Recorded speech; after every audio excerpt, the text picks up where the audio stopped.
Calling the JV pastor. That's me. 10 a.m. is where it's at because I said 8 a.m. is like God's warm-up. And it's weird when you do this thing because you tell like the same things twice. And like in the first sermon you learn what makes people laugh and what gets the amen. And you kind of steer towards more of those things. Was anyone here in the first service? Good. So I'll say something funny, and only Brandon will roll his eyes and say, "You heard it before." So we're here. Today can officially mark 1 year and a half that we've been in Haiti. And man, a lot has changed in the last year and a half. And I'm going to share some of that stuff with you, but it's weird because a lot changes from my perspective too. You know, I'm only here every 6 months. Really, you know, I've established a life in Haiti, so coming here is, I'm visiting here. And every 6 months, so many things change. Wherever Tyler went, you know, last time I saw him, he was still a snot-nosed kid. Now he's dressed like a goofball doing communion. And just stuff like that, it's so weird. So when you're gone for so long, so many things change, and it feels like I've been gone for a really long time because of that. So like, for example, I was with some friends from Kansas City last weekend, and they were telling me about like this super train. Have you heard of this super train? So like, Tesla, the company, has developed this train, and it runs on magnets, and it's capable of going 500 miles an hour, okay? And so they were looking for two cities, major cities, a certain distance apart, to put in their first, like, super train. I don't know if that's really the name of it, but that's what we'll call it. Their super train, and so Kansas City and St. Louis made, like, the final 10. So they were telling me that this train can run from Kansas City to St. Louis in 23 minutes. So, like, we're living in a world where you can live in Kansas City and work in St. Louis and commute every day. And, like, a week and a half ago, I was driving a motorcycle on a dirt road dodging goats. And now we can drive trains 500 miles an hour. It's fascinating. And so, like, when you come home to that sort of thing, it feels like you've been gone forever. Like, this is the future, and we're living it. So in your case, you really only see me every 6 months. You probably get a little bit of an update, but you don't get a lot of really in-depth stuff until I come home. So it's really exciting for me to be able to come and to share a number of these things. Really, so much has changed since in the last year and a half, really total. But we have to remember that I've only really been working for a year. You know, we only got chickens last July, so it's been like 11 months.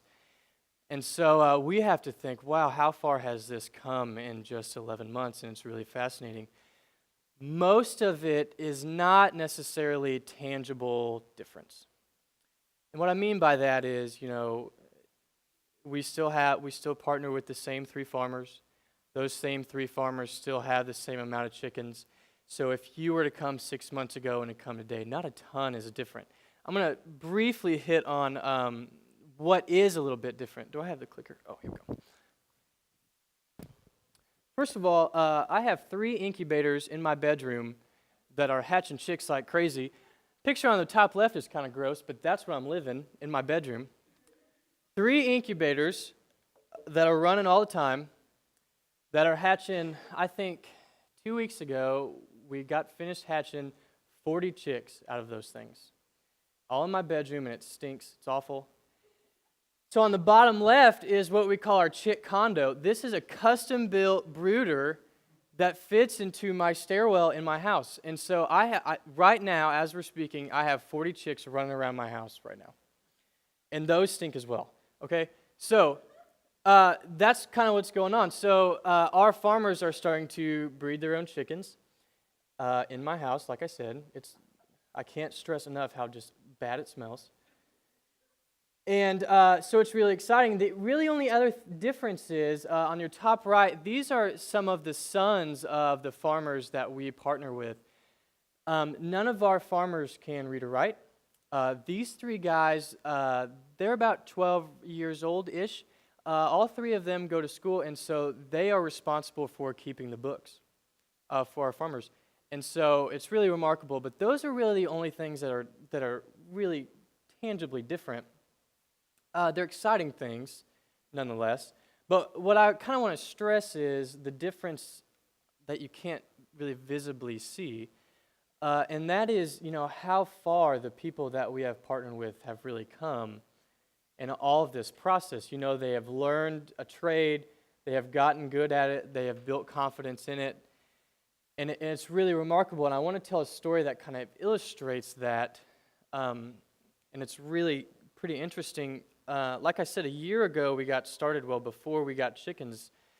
Several weeks before, we were meeting all the time with these farmers, and we said, I thought it was my job to really communicate, hey, this is what we're going to do. This is how we're going to do it. This is what a cooperative looks like. This is what it's going to look like for you to work with other people. Just all of these things to communicate as much as I could what these people were getting themselves into. And it was interesting.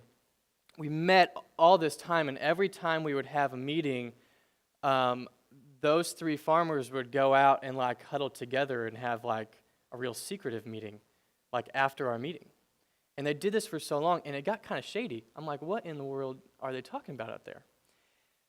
So a couple months go past, and we get chickens. Our chickens are laying eggs, and production goes up, and they're making good money. You know most of this. Well, they're still meeting. We'd have these little meetings, and we'd pay people, and then they go outside, and they all talk amongst themselves, and I walk out there, and they hush up really fast. It's really shady stuff. So we have a translator, and his name is Torch. He's a remarkable guy. He works with me, and I said one day, what in the world, what are they talking about? What is going on? And so he goes out there and says, what's up? What are y'all kind of hush-hush about? And so they ask Torch, they say, is Holden going to take his chickens back? And at what point does Holden start making us pay for this? And essentially they were saying, hey man, at what point can we expect Holden to rip us off? Yeah, and so like most of my job, it's 2 steps forward and 1 step back, and this was an instance where I was banging my head against the wall because I had spent the last 2 months, what I thought very much communicating, hey, this is not about me, it's about you, and this is how it's going to work. But it didn't matter. Why? Because they didn't trust me. And there's a Haitian proverb that says, back in Guinea and ever since, Africans have no use for Africans. And so I'm going to read a comment about what this means to explain this proverb so that you can understand. It says, this frequently cited proverb in Haiti is a tragic expression of the snare which has held its people in centuries of political and social disaster. It is the inheritance of every Haitian-born child, a view of the world that is rife with mistrust and fear toward her fellow man. A study of Haitian society reveals a difficulty with management, a difficulty with administration, a difficulty to work in any situation that requires cooperation, and a difficulty in trusting. For us, for you, this would be like you're going to build a house, so you buy a piece of land, and the first thing you do is you build a 10-foot wall with barbed wire on top around your piece of property because you assume that your neighbors are going to rob you all the time. That's the reality of Haiti. This is like you going to work and you assuming all the time that your associates are out to get you fired, or that your boss is out to use you and manipulate you, and all the time. It's just an entire culture built on mistrust. And so these are some of the stuff that I'm dealing with. And so immediately I think, okay, whose bright idea was it to start a cooperative where an entire culture has difficulty cooperating? And, whose idea was it to send poor Holden to manage a project where people have difficulty with management?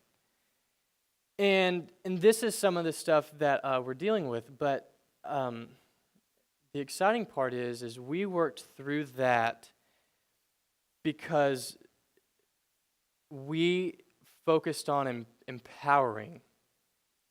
And what that looks like for us is, I use the analogy, people say all the time, how do you make this work? I'll be honest in saying that more often than not in Haiti, things don't work. I mean, they don't. Like, if an organization is going to come in and do a project, typically it fails, just to be blunt. And so people say, how have you gotten this thing to work and work so well? I say it's like teaching your kid how to ride a bike. You can verbally walk them through what it's going to be. You can find an empty parking lot and put a helmet on them. You can stand them up and, you give them that little push and they get going. But eventually, they got to pedal for themselves. And, they're going to go for a while and they're going to fall. And then you're going to pick them up again and you're going to push them and they're going to go a little farther, but you can't pedal for them. And that's the way that we view what we do. I tell the Haitians we work with, it's my job to provide you the tools to be successful, but I can't use the tools for you. And that's the difference that we have found because we're empowering independence.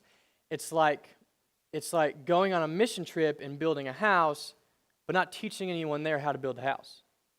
And that's kind of the issue that we're dealing with. Most organizations are that way. It's providing relief without long-term development, if that makes sense. Relief is good, but it's not a long-term fix. Development is hard, and it sucks sometimes, and it's stressful. Ask me how I know. But this is the long-term fix. So people say all the time, we have come into Haiti, and, we've tried all these things. How do you get this to work? Well, we don't do it for them.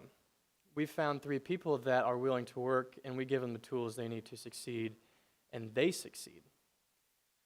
So it's really kind of exciting stuff, and that's the reason, promoting independency instead of empowering dependency, that's where we've seen all of the change that we have seen. And, like I said, these Haitian farmers, they have been able to learn a trade. They've been able to practice a trade. They've been able to learn what it means to work together. And they've been able to have confidence in knowing that they can do this. And so that's kind of what we do and how we do it. So it's important for you to know, okay, like what's next? I know what you're thinking. Oh, well, it's been a year and we still only have 3 farmers. Like, is this really doing that much? Well, let me explain kind of where we're headed. So we're walking through all this, and like I said, it's really 2 steps forward and 1 step back. We have to learn from our mistakes, but we're kind of figuring things out. And all this time we're doing this, we meet a woman named Betsy Wall. Betsy Wall runs an organization called FIDA, and in Haiti it's known as PCH. Essentially, PCH has been around Haiti for over 30 years, and they do agricultural cooperatives. So a lot like what we do, essentially what we do. And again, they've been in Haiti for 30 years. They have 25 agricultural cooperatives right now without any outside assistance, representing over 7,000 members in those cooperatives. They have cooperatives that have been running for over 20 years, cooperatives that are worth over $250,000, cooperatives that have over 1,200 members. Okay, this is the cream of the crop as far as organizations in Haiti that do what we do. So we met this woman, and we hired her at the end of last year to send a team of consultants to do what we do. I think I spoke briefly about this 6 months ago, if you remember. And so it was last December, and they brought a team in. There were agronomists, there were social workers. They took 2 full days, and talked to all of our farmers and people in our community and really dug deep into what we were doing and how we were doing it. So that finished, and they said, okay, in a couple weeks we'll get back with you with a report, and then I came home. When I went back in early January, they set us down, and they said, look, we have done this consulting thing with 100 different organizations and 100 different people, and we've seen it all, and we've experienced it all, and we've been around so long. And they said, after meeting with you and seeing what you do and how you do it, no one does it like you do it. No one has it figured out like you do. So this is like, if I owned an Apple repair store downtown, and like I did pretty well, like enough to keep the doors open, but it was just like okay, and Steve Jobs walks in and says, what you're doing is great, and I've been to 100 of these, and no one has done it like you do it. So that's pretty impressive.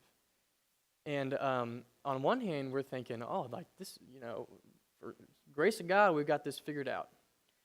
But on the other hand, I'm a 24-year-old that is hardly qualified to do this, and somehow I've got it figured out, but the rest of, all these other organizations don't. And so you see kind of the uphill battle that we're fighting against. Most organizations, they don't empower independency as strictly, I think, as we do. But that's where the success of all this comes from. In 2010, the earthquake struck Haiti, and the preceding 5 years, about $13.5 billion was dumped into Haiti in relief work with really nothing to show for it. That's just an example of, kind of how skewed the culture is, but how off organizational relief work is, if that makes sense. So they say, you have it figured out. And so here we are thinking, okay, this sounds pretty good. And so at the beginning of this year, we had to sit down and we had to say, okay, we have to start thinking about how we leave this. Because the reality is, as much as we're responsible for, starting a project and, making it successful and watching it grow, we're equally as responsible for leaving it in a way that it can be successful on its own. It would be very irresponsible for us to run a successful project and then leave and it just crumbles. So we had, and things in Haiti take forever, and so we had to sit down and we had to say, okay, it's time for us to think, how do we leave this? And so PCH said, let us help you. We've been doing this for 20-something years. We've done it 25 times. They do it for huge organizations, and they said, let us partner with you to help you expand this and to do this well. So we met with them for several months. We decided that by far this is our best opportunity for long-term success of our community and the people that we work with. We met some more. They gave us kind of a plan of what they were thinking. We decided to move forward, and it looks like October or November they're actually going to start. The plan is that our 3-person tiny little cooperative will expand to 2 cooperatives with 40 to 50 members each. So we're going from 3 to 100 pretty fast. And it's interesting because when they move into a community and do a project, their first year or two is a pilot project. So they take a handful of people in their community and they start with them and they say, can it work? Can it stick? Is it even worth spending this much money on? Well, for us, we've done that. We've done the successful pilot project. We've proven that it can be sustainable. We've proven that people in our community can do it. So they have said, let us come in and let us train you and let us have you be involved in a partnership, and we'll stem everything through your existing cooperative, and we'll just expand it and we'll blow it up, and that's the plan. So, yeah, like I said, a 3-person cooperative is going to turn into 100 people, all in our community.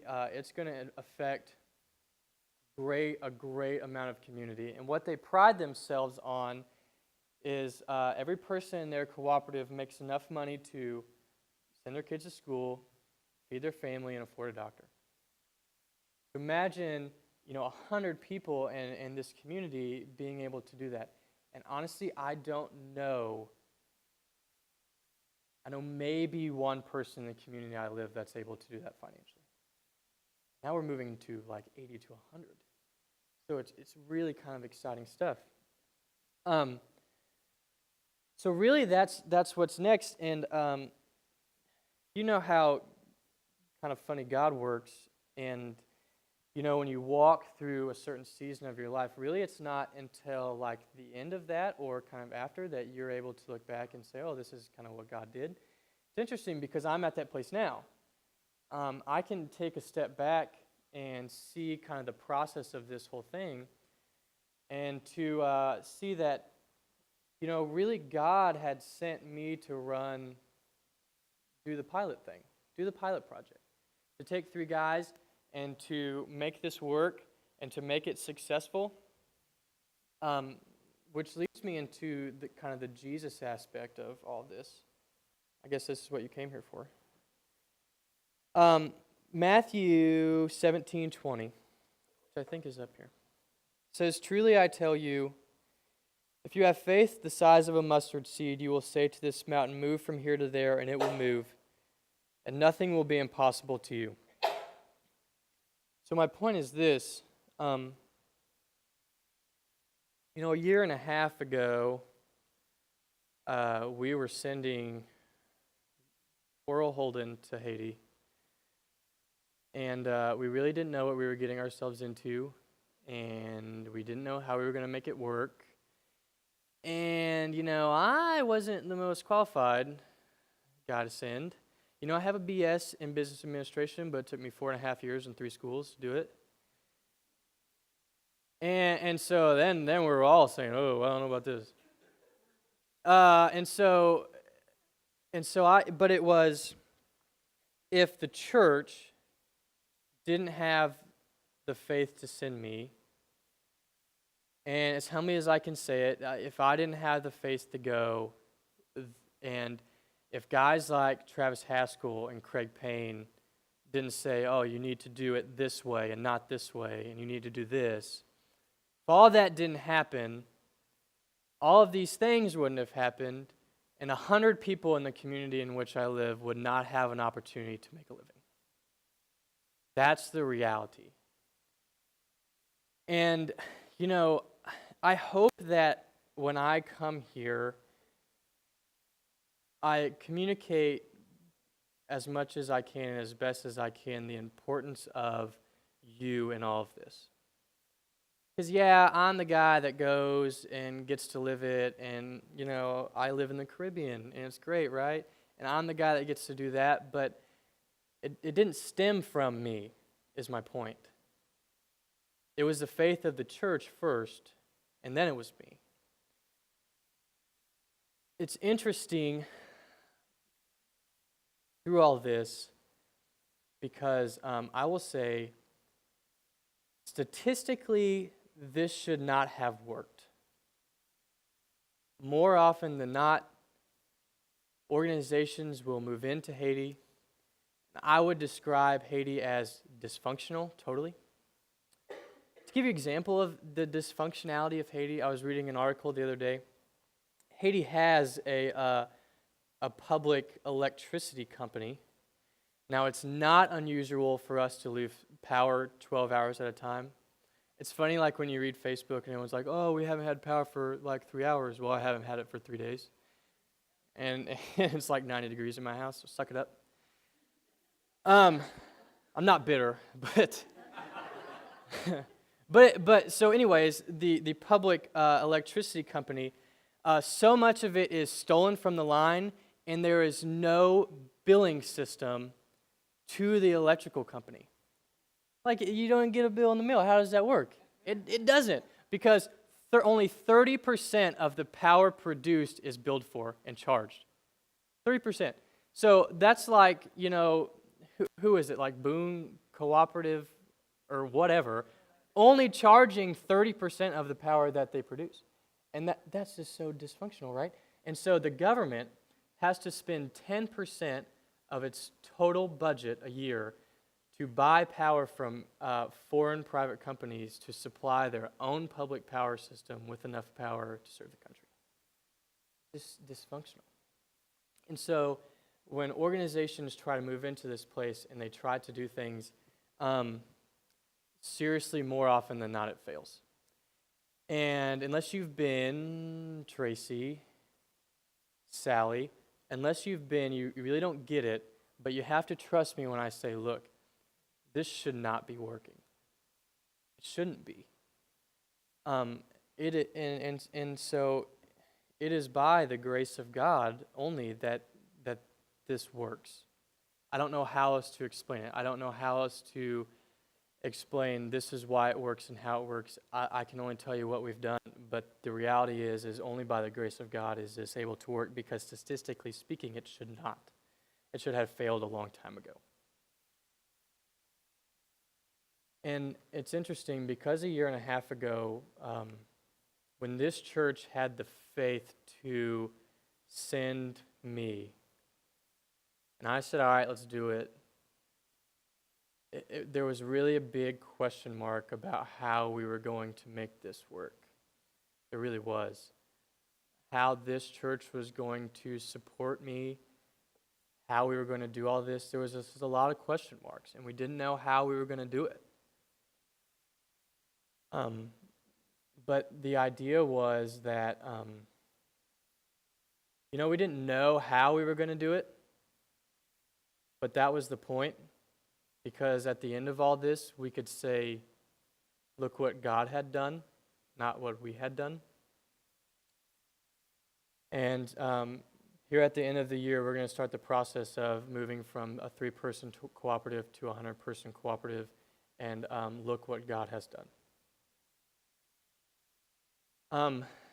It's interesting because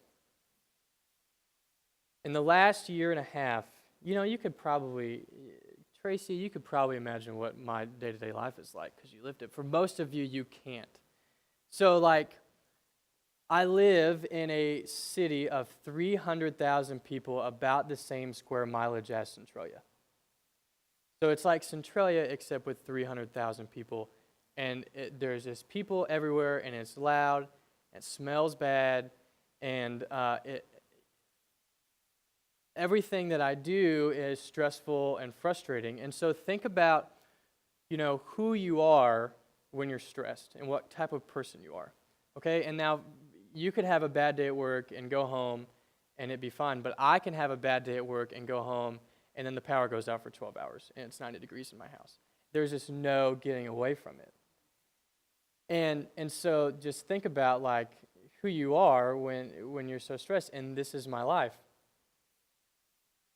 And it's interesting for us to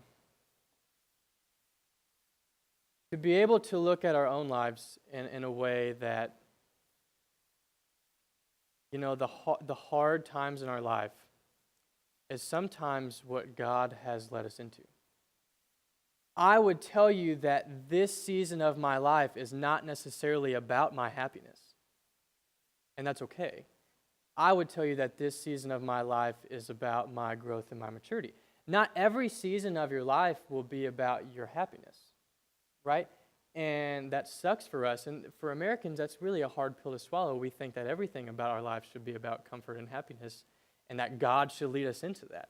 Well, not necessarily. God didn't lead me into happiness, certainly.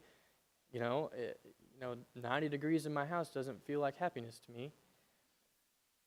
But that's where we are. And so not only to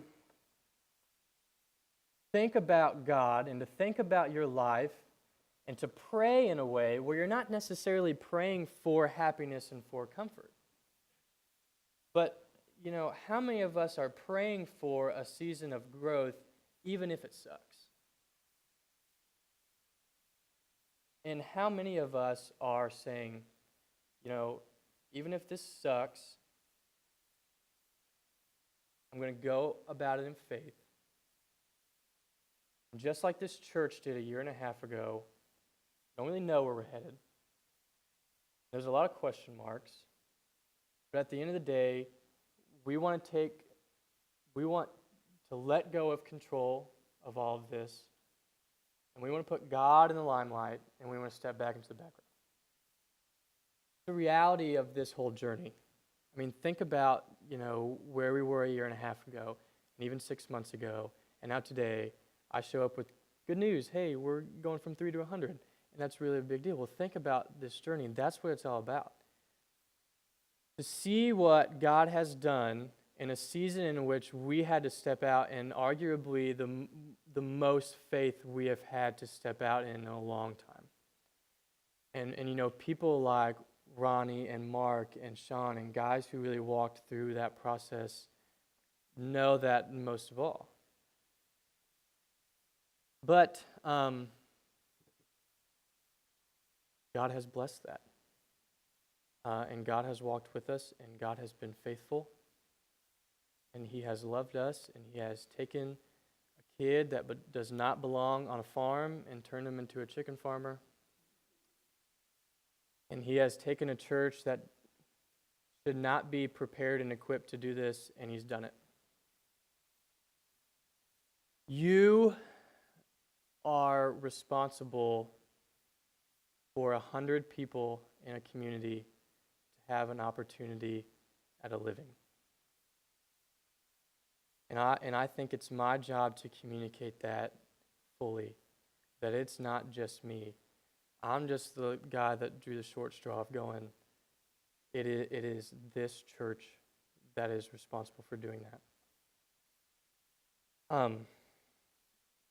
So that's what I have. Is there any questions? I think that's important too.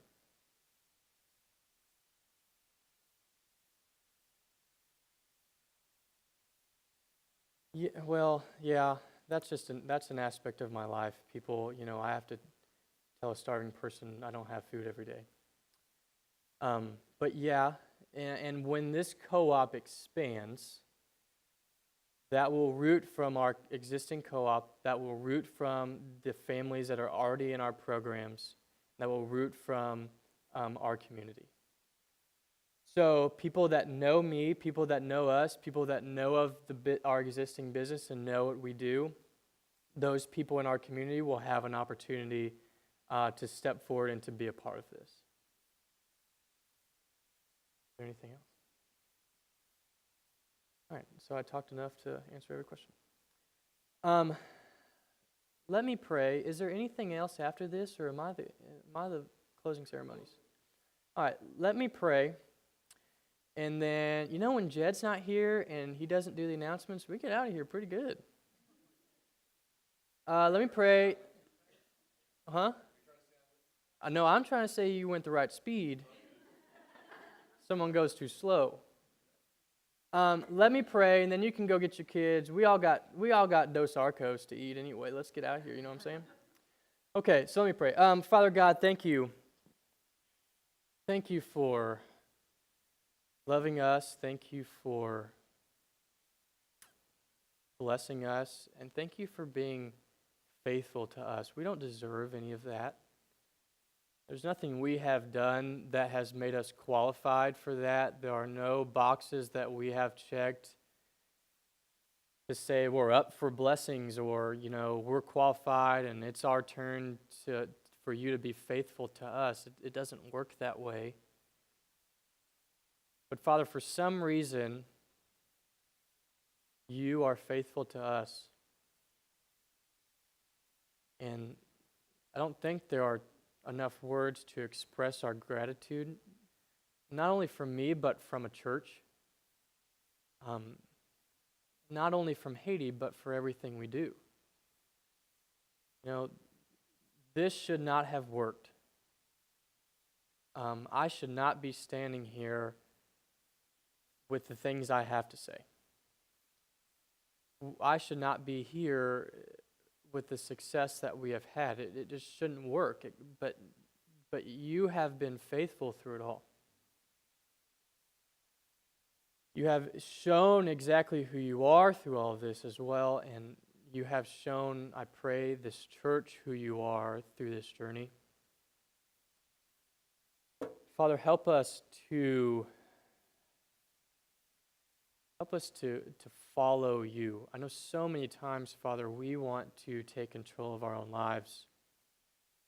And more often than not, taking control of our own lives leads to us chasing happiness and comfort, when not necessarily that's what you want from us.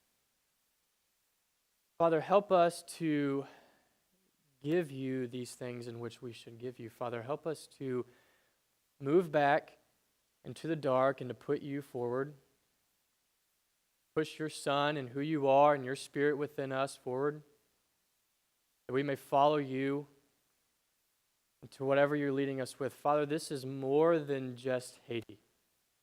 This is more than just the missionary. This is every aspect of everyone in here's lives. That we may choose every day to follow you, to love you, to be faithful to you, and then to watch your blessings and your faithfulness flow out. Father, it's not always what we want to see. It's not always what we're anticipating. It doesn't always mean happiness. Father, as long as we're faithful to you and we love you and we follow you and your will is done, at the end of the day we can look back and say, look how faithful you were. Look how much you did. Not how look how much we did, but Father, look how much you did through us. So I thank you for this church. I thank you for the men and women that I love in Haiti and the men and women that I love in Haiti. Thank you for your church here. I ask that you bless us, and I ask that you love us, and I ask that you're near to us. And as we go throughout this week, Father, I ask that you're pushing us more towards you and who you are. In all this we pray in your Son, Jesus' name, our only hope. Amen.